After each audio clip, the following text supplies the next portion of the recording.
সিলেটে নেওয়া হয়েছে সাবেক প্রধানমন্ত্রী খালেদা জিয়ার রাজনৈতিক সচিব ও বিএনপি নেতা হারিস চৌধুরীর দেহাবশেষ।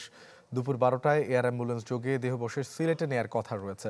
বেলা 2টায় নগরীর শাহী ময়দানে হাজারো মুসল্লির উপস্থিতিতে দোয়া ও মোনাজাত করা হবে। এরই মধ্যে সম্পন্ন করা হয়েছে সব প্রস্তুতি।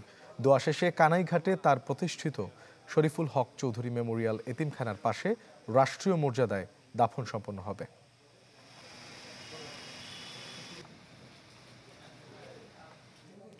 দর্শক, এ বিষয়ে আরো খবর জানাতে সিলেট থেকে যোগ দিচ্ছেন সহকর্মী আজহারউদ্দিন শিমুল।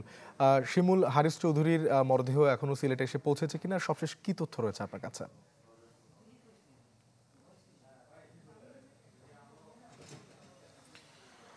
সুবন, প্রয়াত বিএনপি নেতা এবং বিএনপি চেয়ারপারসন বেগম খালেদা জিয়ার সাবেক রাজনৈতিক সচিব বীর মুক্তিযোদ্ধা হারিস চৌধুরীর লাশ সিলেটে 12টার দিকে এসে পৌঁছানোর কথা রয়েছে। আমরা তার পরিবারের সাথে কথা বলেছি, তারা বলেছেন যে এয়ার অ্যাম্বুলেন্স যোগে সিলেটে লাশটি নিয়ে আসা হবে এবং জোহরের নামাজের পর অর্থাৎ 2টার দিকে সিলেটের যে কেন্দ্রীয় শাহিদগাহ রয়েছে সেই শাহিদগাহ ময়দানে হাজারো মুসল্লির উপস্থিতিতে দোয়া ও মোনাজাত হবে।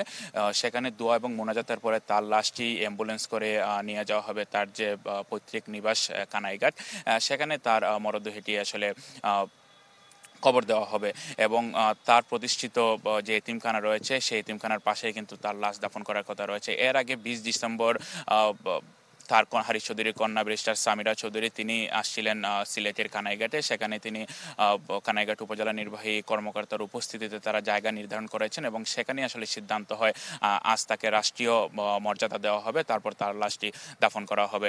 বছর শেষের খুশি নগদে হবে বেশি। নগদ পেমেন্টে নির্দিষ্ট ক্যাটাগরির কেনাকাটায় 300 টাকা পর্যন্ত ক্যাশব্যাক।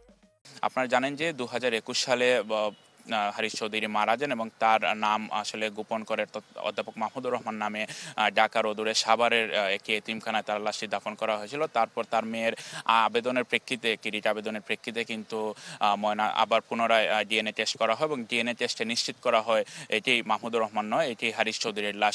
তারপর নানা আইনি চড়াই উত্তরের পর কিন্তু আজকে সিলেটে নিয়ে আসা হবে। আমরা সিলেটের যারা বিএনপি নেতাকর্মীরা রয়েছেন বিশেষ করে তাদের সাথে কথা বলেছি, তারা বলেছেন তারা আসলে অধীর আগ্রহ অপেক্ষা করছেন তাদের এই নেতার সর্বশেষ লাশটি দেখার জন্য।